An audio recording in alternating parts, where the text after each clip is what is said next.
Welcome everybody. The January 28, 21 Veterans Land Board meeting will now come to order. We will be entering into this meeting pursuant to the governor's executive order to avoid gatherings of more than 10 and pursuant to the governor's March 16, 2020 suspension of certain provisions of the Texas Open Meetings Act. The January 28, 21 meeting of the VLB is being held by video conference call as authorized under the Texas Government Code section 551 Tech 125. Access to this meeting is accessible by members of the public as we published instructions in advance in the Texas Register in accordance with the Texas Open Meetings Act.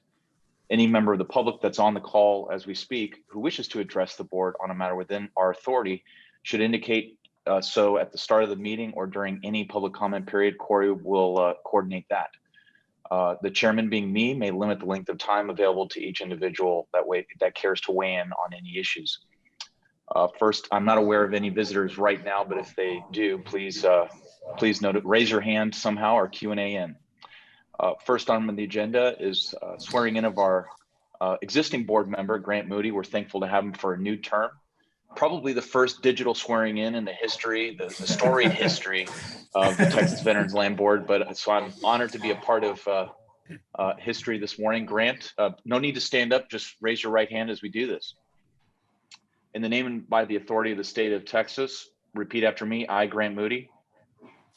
I, Grant Moody. Do solemnly swear. Do solemnly swear. That I will faithfully execute the duties. That I will faithfully execute the duties. Of the office of the Veterans Land Board. Of the office of the Veterans Land Board. Of the state of Texas. Of the state of Texas. And will to the best of my ability. And will to the best of my ability. Preserve, protect, and defend. Preserve, protect, and defend. The Constitution and the laws of the United States. The Constitution and laws of the United States. And of this state. And of this state. So help me God. So help me God. Welcome back. Thank you, Commissioner. Look forward to it. We're lucky to have you, man. We're lucky. All right, Thank next you. item on the agenda is number 2, approval of the minutes from our last meeting, August 13, 2020. Assuming the board members have had a chance to review and assuming no questions or comments, I can entertain a motion to approve the minutes for the record. I move approval of the minutes of the meeting of August 13, 2020. I'll second. Motion is made, seconded, and carries unanimously to approve the minutes. Next item on our agenda is number 3, consideration and possible action on loan rates in the Veterans Housing Assistance Program and Veterans Land Program. Thank you, Mr. Chairman. Members, for the record, Rusty Martin, Chief Investment Officer. Congratulations, Grant. I look forward to continuing to work with you. Thank you, Russ. Absolutely. So I'm not going to have any recommendations on the housing program today, but I am going to recommend a reduction in the mortgage rate that's available to borrowers in the Veterans Land Program. Currently, it's at 7.25%, and I'm going to recommend that we reduce that to 6.95%. You should have a memo that has an attachment to it called the VLB Land Loan Interest Rate History.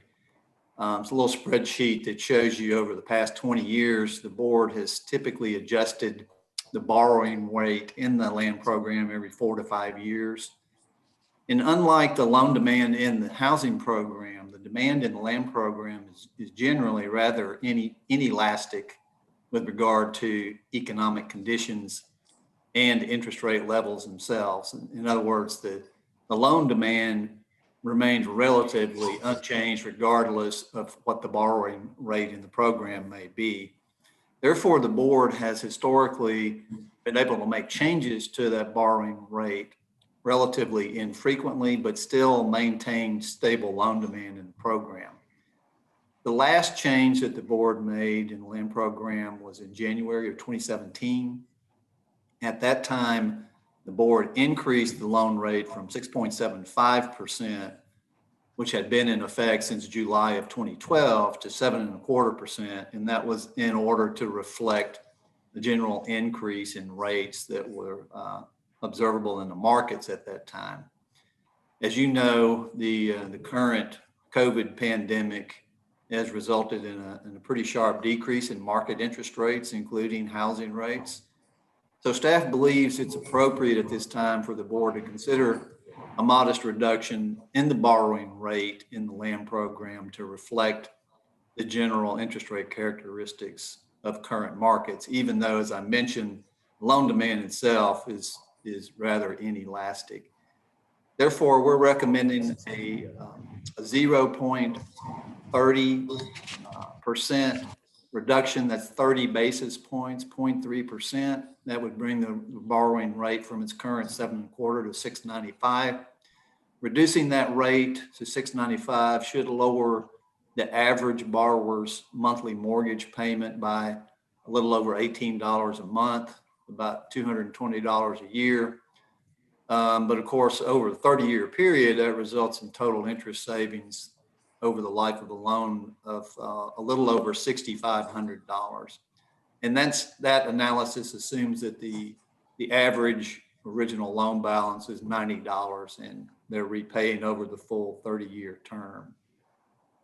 As far as the effect on the fund itself, reducing the rate from 7.25 to 6.95 will reduce the amount of interest income that the fund earns by about $2.3 million to $3.2 million over the following 5-year period. And that reflects a range of annual loan demand of $50 million to $70 million a year.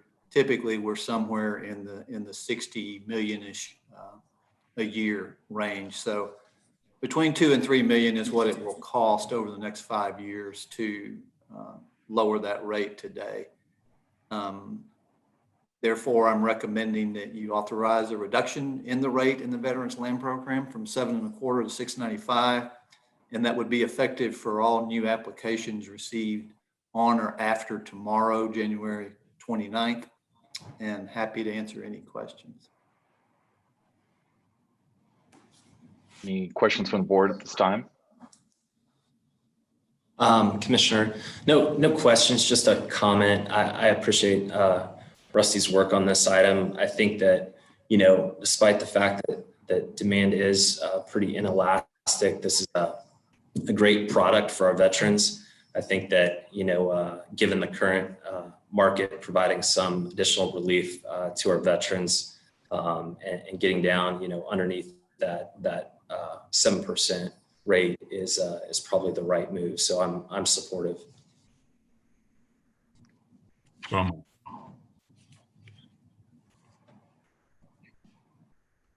Judd, did you say something? Yes, I said I'm also supportive. I agree. Okay. I'd be happy to move approval.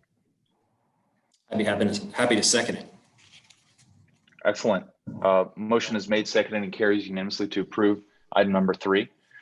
Number 4 is Rusty's quarterly investment report for the period ending September 30, 2020. Thank you, Mr. Commissioner. Members, this is a non-voting item for the board's information. Third quarter of 2020 was basically a reversal of the second quarter of 2020. As you'll recall, in second quarter, GDP was down a little over 31%. In the third quarter, it was up a little over 33%. That swing reflected, of course, efforts to continue to try to reopen businesses and sort of resume economic activities that were postponed or restricted during the second quarter due to the pandemic. Unemployment rate ended the quarter at 7.8%. It was down from 11.1% at the end of the second quarter, and again reflects efforts to mitigate the economic impact of the pandemic. The Fed was, as you know, in March, dramatically lowered rates. Basically, they went from a range of 1.5% to 1.75% all the way down to 0 to 0.25%.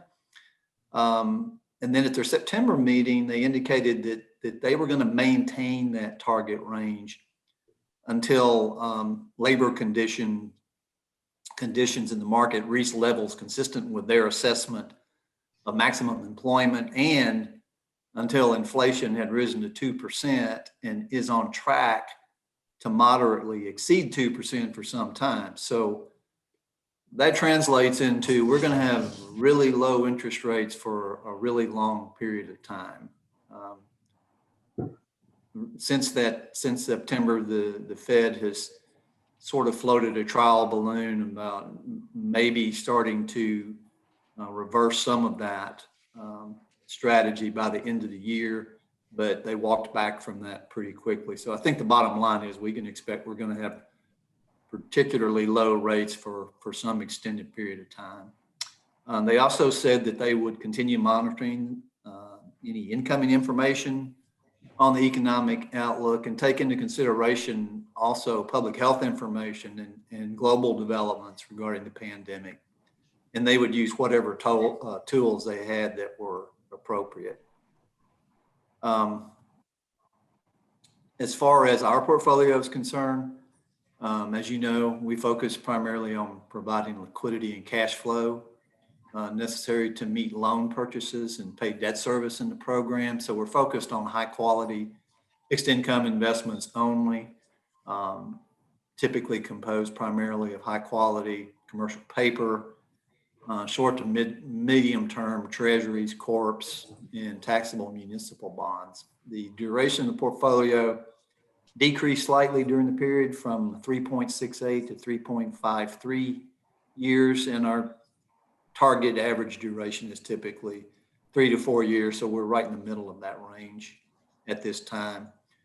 Turning to the actual performance numbers, the last page of your report shows you the performance characteristics compared with a benchmark. As you can see, the total return for the portfolio during the quarter was 0.30%.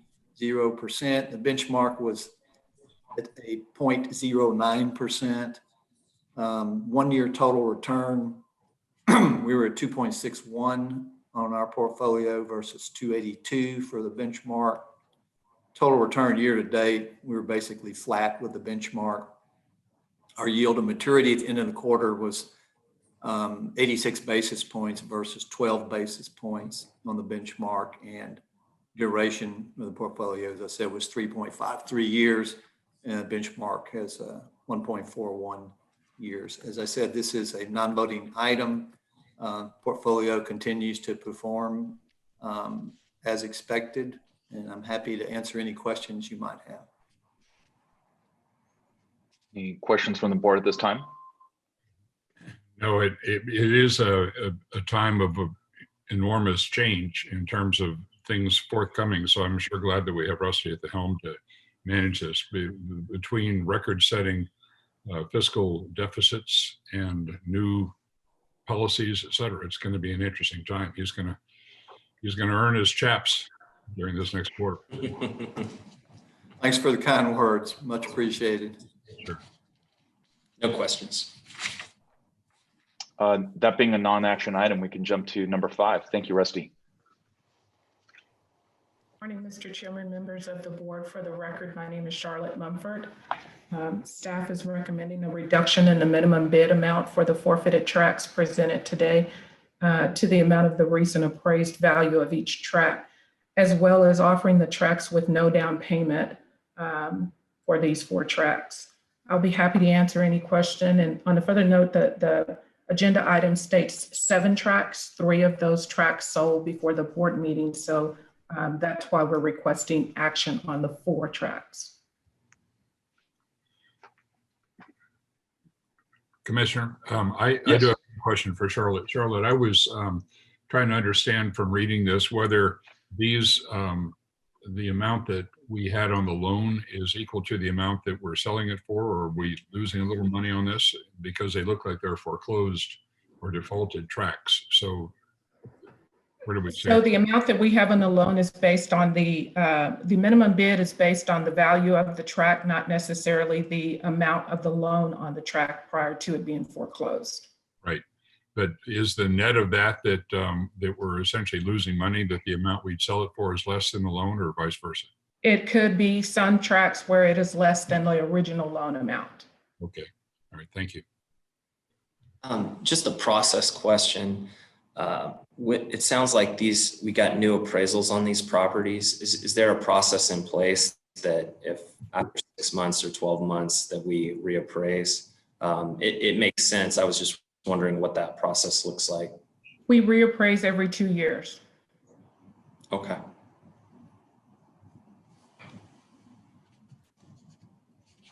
Thank you. You're welcome.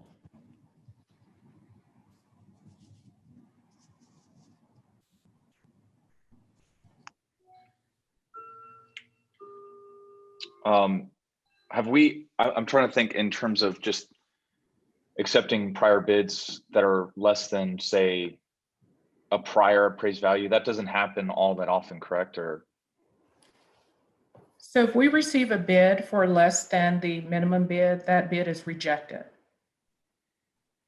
but Does we're that also, answer?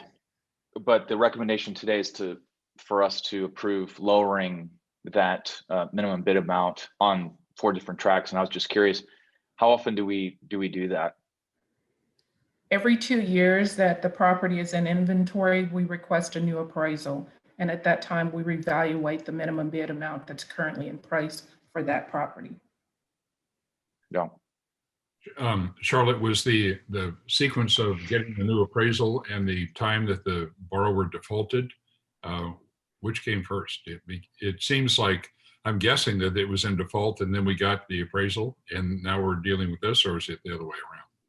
So the property, once it's the previous borrower forfeits on the property and it then becomes available for bid, 2 years after it's been on the market is when we initiate a new appraisal. So the borrower has already been foreclosed on. It could have been years ago. Okay, so it's been on the market for at least 2 years and not sells, and that's why we're changing the price. I understand. Correct. These have been on the market ranging from 3 years to 4 years and months. Okay. One additional comment. So how do we think about the reduction in price versus the no down payment? And do we have any concerns about with no down payment that, potentially you have individuals come in who maybe are going to have more difficulty paying the loan off? I'm just thinking between separating the two, between reduction in the bid versus the zero down payment. Can you speak to that a little bit more? So we still apply the same credit criteria as if it was a new loan. So the same borrower would have to qualify creditworthiness in order to qualify for the new loan, the forfeited purchase. Okay, So thank you. The zero down payment is just a way to try to move those back into performing loans.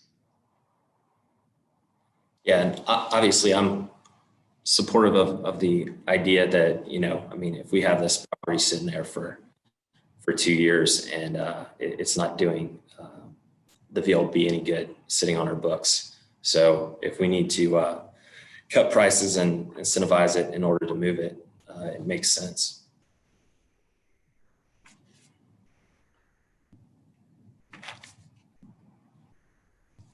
Is there a concurrence there, Judd?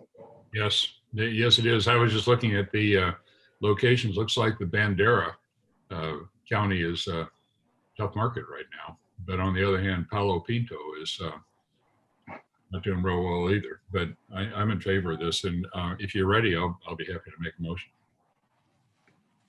I'll second. Excellent. Thank you, Charlotte, for answering those questions. The motion is made, second, and carries unanimously to approve item number 5. Next item is number 6. Staff is recommending that the loan limit in the Veterans Housing Assistance Program be increased from its current maximum of $510,400 to $548,250 to match current FHA limits, beginning with rate locks issued on and after January the 29th, 2021.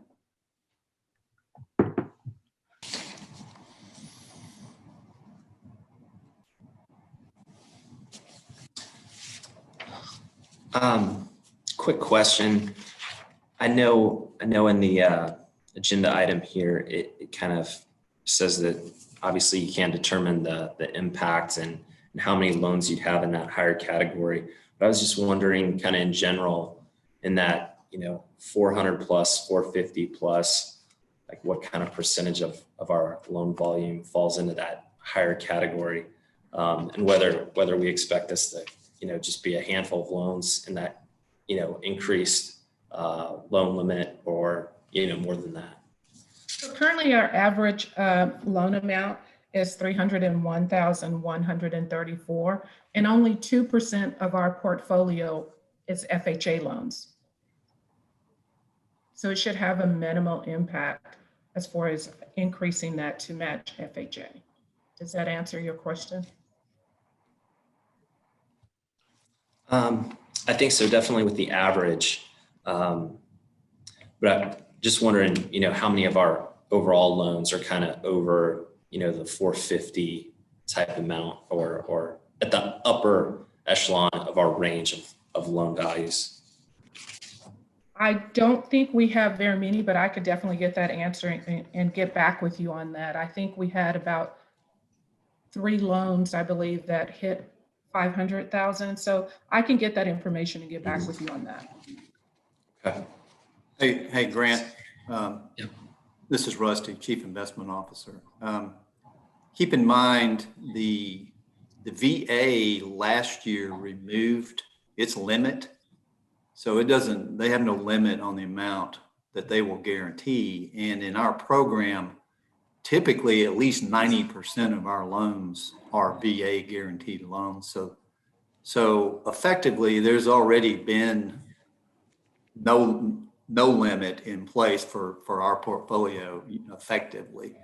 And the number of loans that are up in that range it literally is a handful. Most of these loans are right around that 300,000, 290 to 300,000 mark. So in Texas, I'm not sure what the average is across the state. Austin obviously is one of the higher priced areas, and the average home price here is running somewhere around 400,000, a little bit over 400,000. So depending on the area of the state you're looking at, you may see loans that are pushing up into that range. But again, a lot of our demand is also in the San Antonio area, which is not quite as high. You probably have a better idea of what the average is there, but my guess is it's quite a bit closer to 3 than to 4 there. Just to add the answer for you also, Mr. Moody, we had 2 loans in FY20 that reached our maximum loan limit of $510,400. And Rusty, so as you were stating that, so that constraint that we're talking about is really only applying to that FHA portion of loans and not the VA that has removed its cap. Correct, and that's less than 3% of the portfolio. Okay, understand. Thank you. Charlotte, you're very well prepared. Good job. Thank you. Rusty, you want to move? I'm sorry, did you ask me something? No, I'm sorry. And what I was I was looking at Grant and spoke your name instead. I was just wondering whether after this discussion, if Grant is ready to move, I'll be happy to. I'll move approval. I second the motion. Motion is made and seconding. It carries unanimously to approve item number, I believe it was 6. Next item on the agenda is number 7. Good morning, Mr. Chairman, members of the board. For the record, my name is Heather De La Garza, and I'm a staff attorney with the Office of General Counsel here at the General Land Office and the Veterans Land Board. Item number 7 is an action item. As you all may recall, in January of last year, we asked you all to pass a contract policy because it was recommended, one of the recommendations from the Sunset Commission. And the general gist of the contract policy was any contract that was going to be valued at over $1 million would be presented for the board for their review, for your review and approval. So we passed that policy, but soon it became apparent that because the board only meets 4 times a year, we may need authority or delegated authority for the executive secretary to sign certain contracts that may be major contracts or contracts valued over $1 million in between board meetings. So the idea with this amendment, or what we present to you today, is an amendment to the policy, which would allow us or the deputy directors or their designee to present to you grant applications, projects, solicitations, potentially extensions, work orders, things of that nature, present them to you for approval in advance, and that approval would then include authority for the executive secretary to sign. The problem is that sometimes we may not have the vendor in mind, or we may not know the exact contract price. And so that is the general gist of what the amendment does today.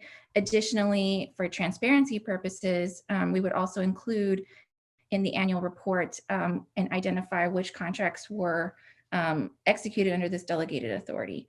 And also the last item is that in order to comply and to remain in the spirit with the Sunset Commission's recommendation, the executive secretary's delegated authority would not be allowed to exceed for contracts that exceed $2 million.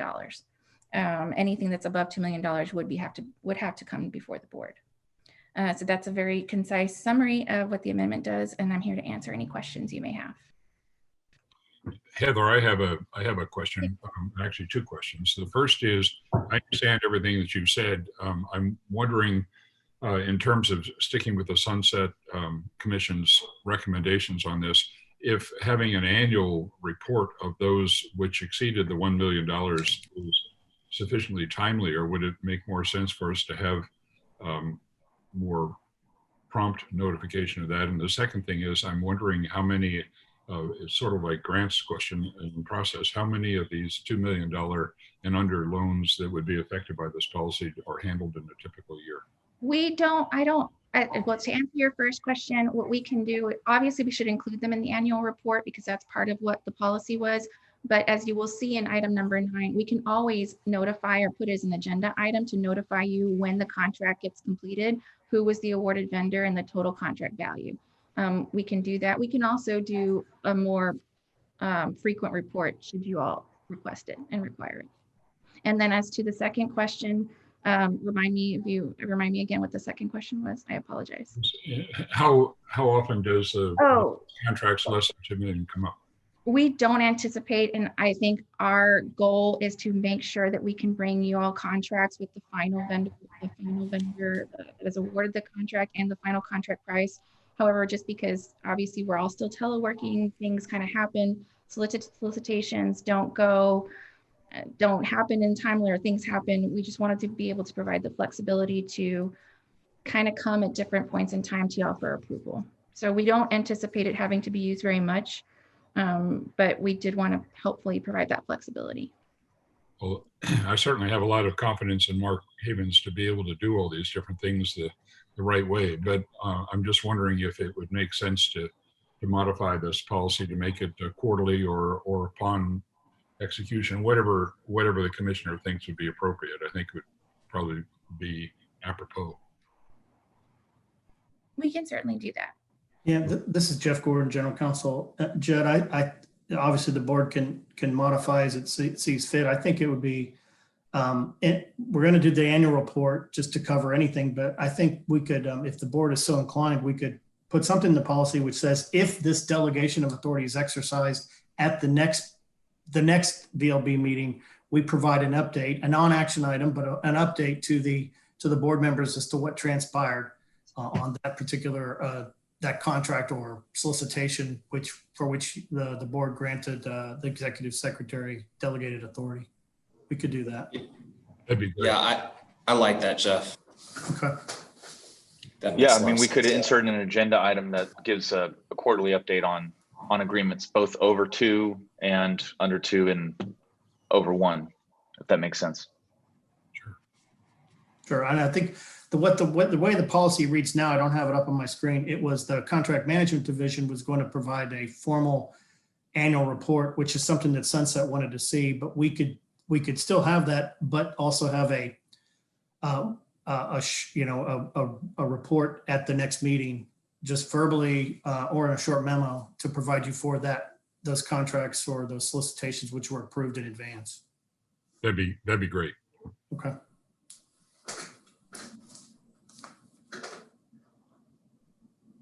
But this is an action item, so there will need to be a vote. So does this, can those changes be added after the fact, or does Does this have to be amended or? If you're so inclined, either of y'all could make a motion to approve staff recommendation with the modification that the policy will also be amended to require an update on any such contracts or solicitations at the next board meeting that for which delegated authority was given. I so move. Second. Motion is made, seconded, and carries unanimously to approve said language. Hopefully that is being transcribed somewhere. We'll get it. We'll get it for y'all. We'll get it. Number 8 next is our next item. Yes, good morning again. For the record, again, my name is Heather De La Garza, staff attorney with the GLO and the VLB. This is an action item. So since we have now approved the amended contract policy, this is kind of one of the situations that is kind of contemplated by this contract policy.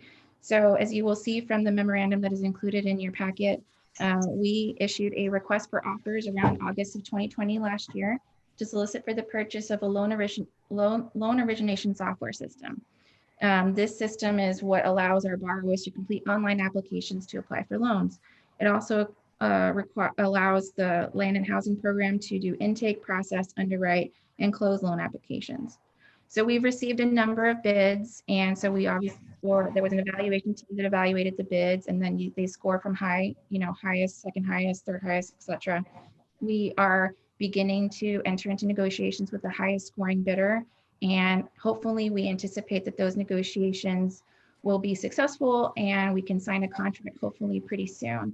However, the next board meeting is not scheduled until April 22nd, 2021, and so we are asking for authority for the board to allow Mr. Havens, the executive secretary, to sign the final negotiated contract.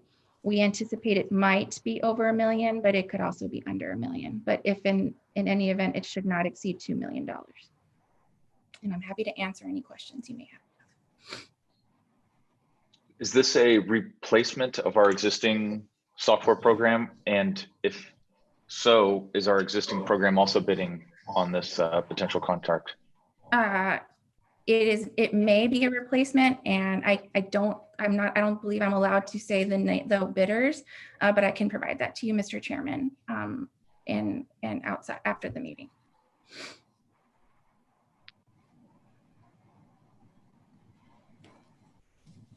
I think the idea behind this is a good one. I am in the process of taking advantage of lower financing rates on our existing home mortgage, and it was recommended by some people I do financial business with to try Rocket because they had a special rate deal on that, and they have a very user-friendly system, which is a couple of steps ahead of what my previous experience is. And from a borrower's perspective, to do all the documentation, everything else, it is a good idea to have something that's electronically friendly, that allows the kind of information that would be apparently the software to do. So I think it's a good idea to make sure that we're competitive in the market and being also user-friendly to our veterans who are using the program.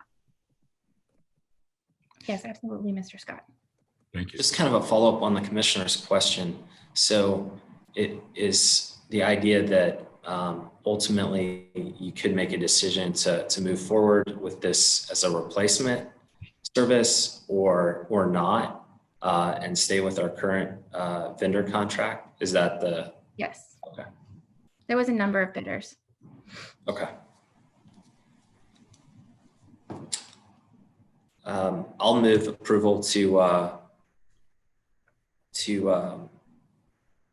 allow the staff to exceed the $1 million limit if required in this negotiation.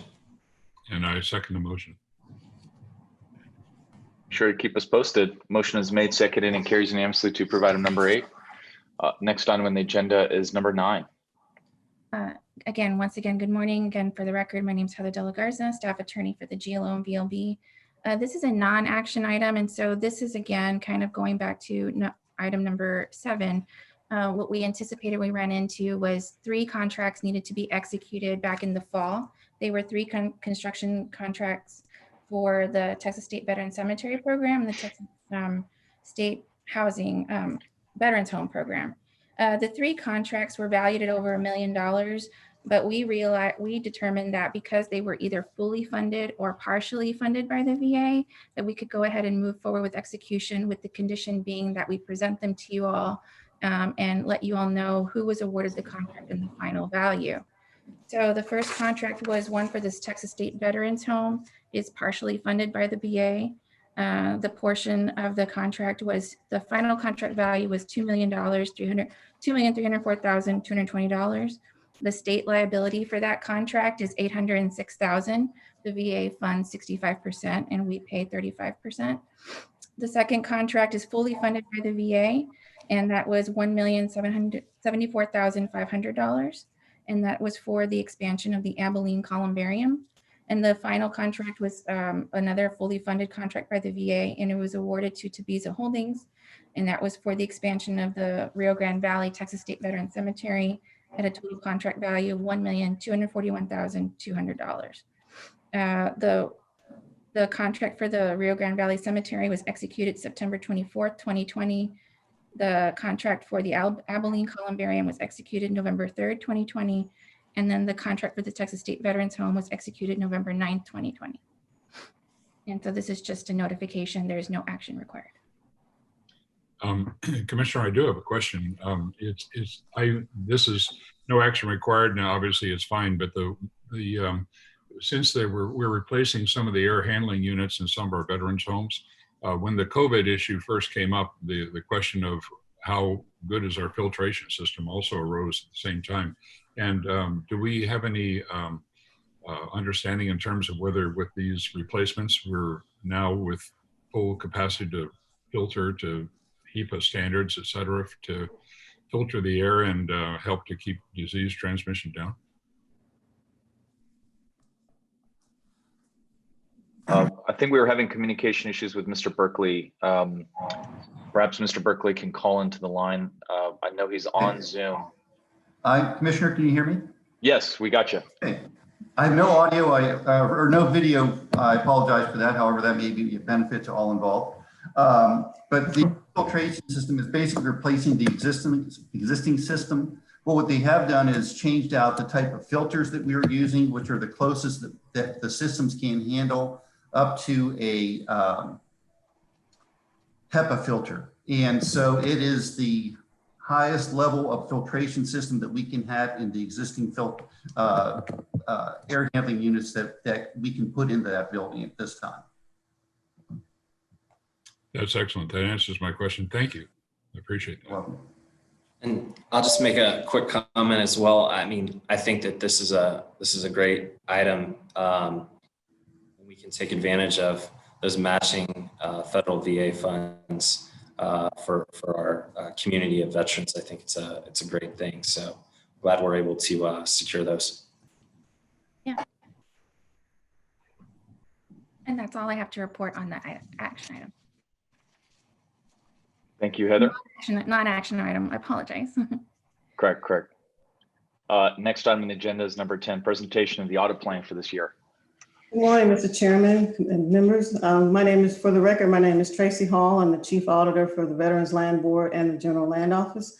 I have an information only item. As in accordance with the sunset recommendations, I'm required to present to the board any audits that are planned for this fiscal year. For this year, there are 2 audits planned for the VLB from internal audit: the audit of vendor management of the VLB loan and housing program, and the audit of agency contract monitoring and acceptance and the deliverables. The second audit involves multiple programs in the land office, including the VLB. There's also an audit planned by the SAO to audit the VLB housing program contracts, and that audit is expected to start within the next 30 days. The board will receive copies of all of these audits when they are concluded. I'd be happy to answer any questions you may have. This is a non-voting information only item. Any questions? Thank you. Thank you, Tracy.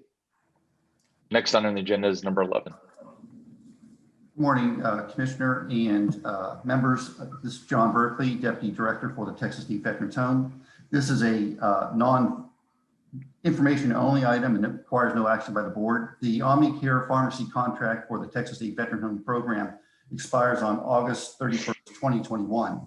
The Texas State Veterans Home program will be issuing a request for proposal for a three-year contract. The contract covers the medications for our 70% service-connected disabled veterans, first dosage for aid and attendance veterans, Medicare, and emergency medications. And again, this is informational only, it does not require any action of the board. At the time that we do have select a vendor, we will bring that before the board for approval. I'll be happy to answer any questions. Mr. Berkeley, out of curiosity, I know this is an area where pursuant to our audits related to historically underutilized businesses, that this is an area that I'm not sure we've been able to secure a vendor in that category for some time. And I was just curious if there's any potential bidders that are hubs or subcontractors that can help with this contract. We have received interest from one hub provider and they do want to participate in the RFP for this year.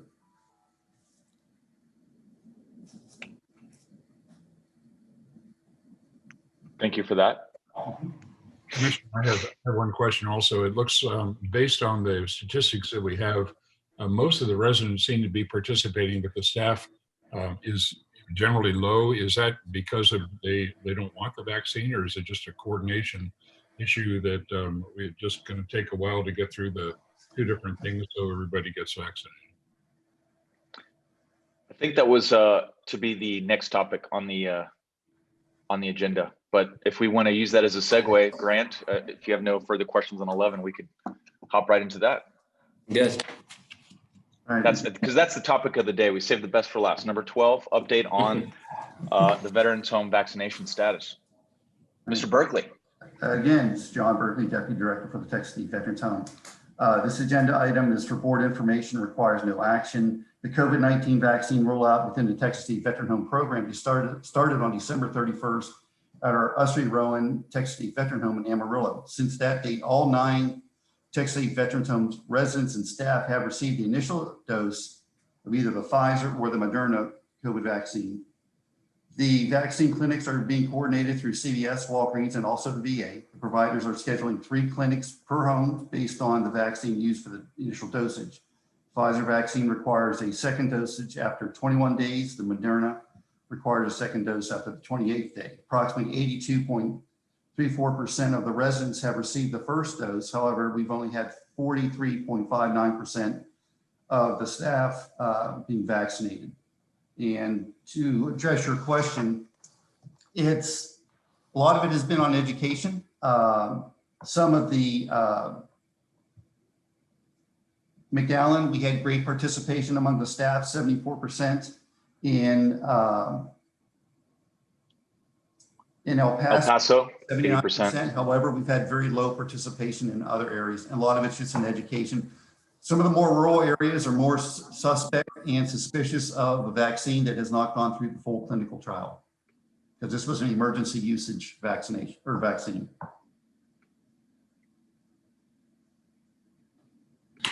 And then, so where do we stand on second shots?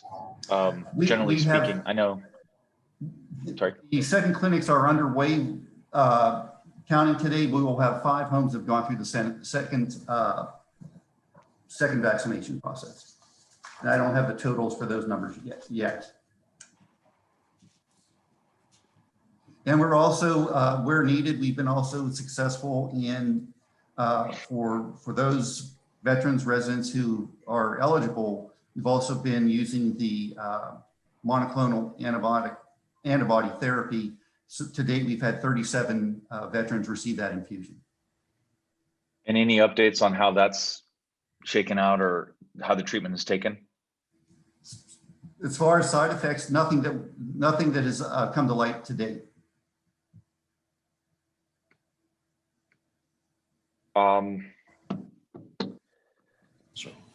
Wait, what was I going to ask?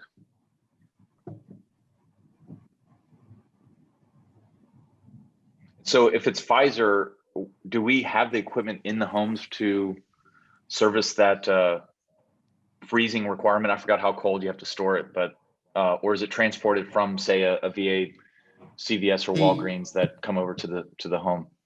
The whether it be CVS or Walgreens or VA, they bring all the equipment, all the supplies, the syringes, everything. It's a total shop. That is a federal program, and what they have done is they've set 3 clinic dates for each home.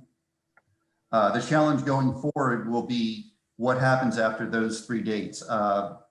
Every week, HHSC has a COVID call, and we participate in that. And that's been the question: what's going to happen after that date? How will the homes get the vaccine? Especially the Moderna would be the preferred, because one, after the first shot, you have 90% resistance to the virus, whereas the Pfizer, you have 50% after the first shot, and it goes up to 94, both of them after the second shot. So Moderna does not require any special refrigeration. So that would be the choice. We do have 3 homes, though, that did order the special freezers, and those are El Paso, Bonham, and Tyler. So they will have those installed if they have the access to the Pfizer vaccine. And to further back, Judd's statement and question, is there anything that we can do from an incentive standpoint, financially or otherwise, to staff to get the shot? Because I think for the board's purpose, and I hate to speculate on numbers, but roughly half of the cases have been introduced by frontline workers as opposed to residents visiting with loved ones. So, I just think that whatever we can do there, we should definitely keep an open mind.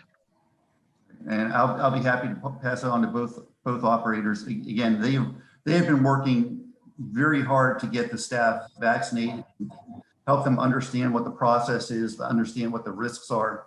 After the first vaccine, what we heard from many were, we wanted to see how their other coworkers that did get the vaccine reacted, if they had any reactions, or if any of the residents had any adverse reactions. And to date, I've not heard of anyone having an adverse reaction to the vaccination.